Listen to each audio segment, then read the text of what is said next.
So if there was one word that I could use to describe my approach to gardening, it would be experimental. I love to consume lots and lots of knowledge and information online and then put that all to the test in my garden with actual experiments. And this experimental approach has allowed me to go from literally harvesting one tomato in my first season of gardening to now getting bounties and harvests and yields out of the garden that I could have never dreamt of. And so today I'm going to take you kind of inside my mind and share with you 3 experiments that I'm starting right now at the beginning of April that I've got no idea how they're going to turn out. And so as we get started here, if you have any questions at any point, go ahead and leave those down in the comments section. I start every one of my days by having a cup of coffee, sitting on the couch, and answering every question that we get on YouTube. So you get a response from me super quickly. So the first experiment that I'm starting right now in this trial bed that I've just set up in my backyard is in regards to carrots and beets. And specifically, can you transplant in carrots and beets instead of direct sowing them as a succession crop? And the reason why I'm really curious to see the results of this experiment is because a common belief is that rooted crops shouldn't be transplanted. But being in Canada, we have shorter growing seasons, so every day counts. So to put this to the test, I've filled this bed up with soil now and divided it into 4 quadrants. On the left side, I'm going to direct sow my beets on the top and carrots down towards the bottom. And I'm using our spacing tile to plant 9 of them per square foot.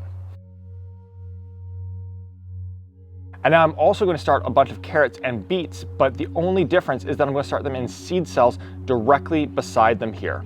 And so they are going to have the exact same light, temperature, exposure to rain. The only difference is that they are going to be in seed cells. And then on day 21, I'm going to transplant these into the right side of the bed. Okay, and so this experiment is all set and ready to go. And I'm really excited to see how it performs because my garlic, which is right over there, I'm harvesting July 20th in and around there.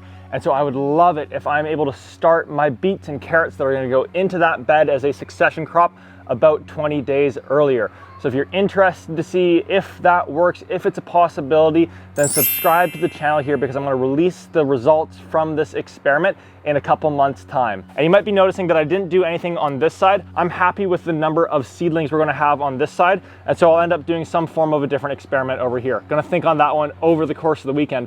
But let's head over a couple of beds for our second experiment. All right, and so our second experiment has to do with one of my favorite crops, which are potatoes. And so as you can see here, I've got a whole bunch of grow bags beside me. And in the past, I've had some success with growing in grow bags, but I've done much better out of a raised bed environment, but that's not available to everybody. So what I want to figure out today is which size of grow bag is most optimal for growing potatoes. And so to figure this out, I have a 3-gallon grow bag, a 5-gallon grow bag, and a 10-gallon grow bag.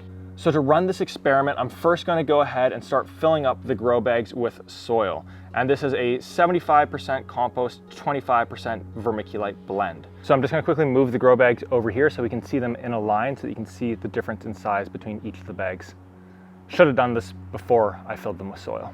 Next, what we're going to do is we're going to be planting them 2 inches from the bottom. So I'm basically just digging down till I get to about 2 inches from the bottom there. And then I begin to utilize our transplant kit. So I'm going to grab 1 handful of worm castings and sprinkle that in, and 1 tablespoon of our 4-4-4 superfood. Potatoes are really big eaters, so we want to make sure that they've got lots of nutrients down there. And then I'm just going to place 1 of the potatoes, and we're using Yukon Golds, into each of the bags and holes in the raised beds. And I'm going to ensure that 1 of the eyes that has some sprouted growth on it is pointing up. Now after that, I'm going to go ahead and just backfill with the surrounding soil that's currently in there and do that with the rest of them.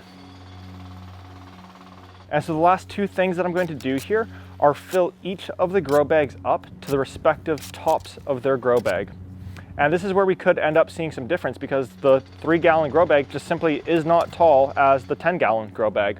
And then once full, the last thing that we're doing is just 1 more handful of worm castings and 1 tablespoon of 4-4-4 superfood. And now I get to drag them back over to right beside the control group in the raised bed. All right, so we got them back where they're going to be growing here.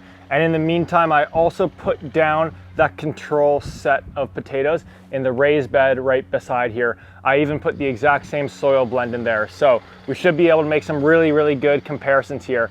Now, normally I would finish here by giving them a good drink of water, but we've been getting lots of rain and we've got lots of rain in the forecast. So everything is already really nice and moist, and there's gonna be more moisture coming through. So I'm gonna leave them as is to begin this experiment. And I cannot wait to see what happens over the course of the coming months with this one.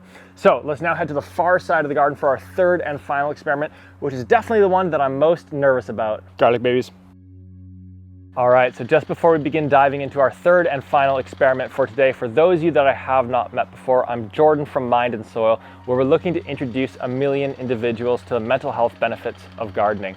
So if you're looking for more peacefulness, more joy, more restoration in your life, then I really encourage you to subscribe to our channel here, because we put out new videos just like this one every single week to be taking as much of the guesswork out of gardening as possible, so that you don't have to be figuring that out and you can just be spending all of your time experiencing how peaceful and calming gardening is. So our third and final experiment for today, what I want to figure out is how early is too early to be transplanting into the garden, and specifically with warm weather crops like this tomato. And so what we're going to do here today is transplant this tomato into the bed right behind me here. And the reason why I'm a little bit kind of concerned about this one is because the kind of standard or common belief around when to be transplanting tomatoes is once that nighttime low is at least 12 Celsius or warmer. And we're in April right now, and it is way, way below that. So what can we be doing to give this baby the highest likelihood of surviving and making it into the season? Well, the first thing that I've done is that I've hardened it off over the course of the last 7 days. And if you're curious to see our 7-day process for hardening off plants, click on the link down in the description here, because there's a guide that you can download, have on hand, and make sure that your plants are set up for success. By using this guide, I have not lost a single seedling ever when it comes to transplanting, but I'm definitely putting it to the test right now with this one, with how early on we're doing it. So it has been outside for the last 3 or 4 nights, and it is still alive and surviving more than thriving at the moment here. And so what I want to do next is get it into that home.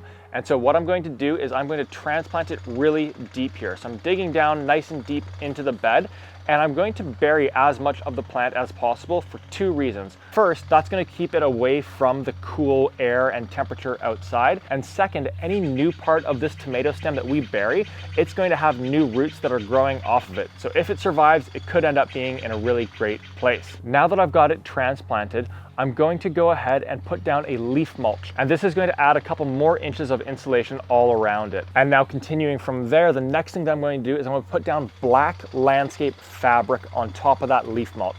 And I'm putting down this landscape fabric because the black color of it, just like a black t-shirt, is going to draw in sun heat and potentially create a slightly warmer microclimate for this tomato. And the final piece that I'm going to do when it comes to transplanting this baby is the piece de résistance, and that is using a DIY greenhouse. And what I'm finding by using my Min-Max thermometer is that these DIY greenhouses are keeping this small area 3 degrees warmer than if it was just outside unprotected. All right, our babies are in, and we're gonna see how they do.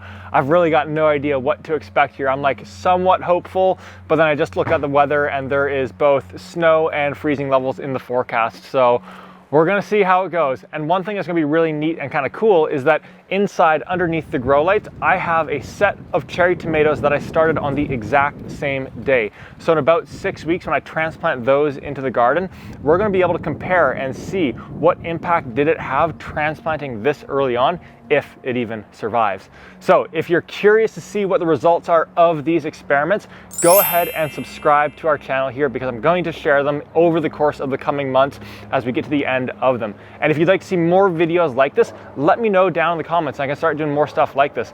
But otherwise, folks, that's everything that I wanted to cover off on for today. So if you have any questions, leave those down in the comments. Otherwise, I'll catch you on our next video. Go get those hands dirty, and I'll see you soon.